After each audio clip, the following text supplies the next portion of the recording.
वावरात हाय बिबट्या रे, एकला कसा चालला रे,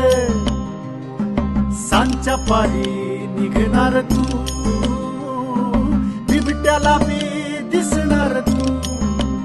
एवढी कसली कामाची घाई करतो तू, अरे ऐक तू, टाक तू या जीव तुझा धोक्यात, तू टाक तू या जीव धोक्यात, काही तू एकटा तू,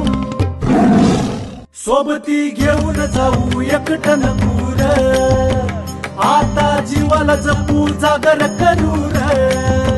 सोबती घेऊन जाऊ एकटं नको रे, आता जीवाला जपू जागर करू रे। वनविभाग जुन्नर आपणास विनंती करीत आहे, शेतकाम करताना सोबतीने काम करा, एकटं फिरणं टाळा।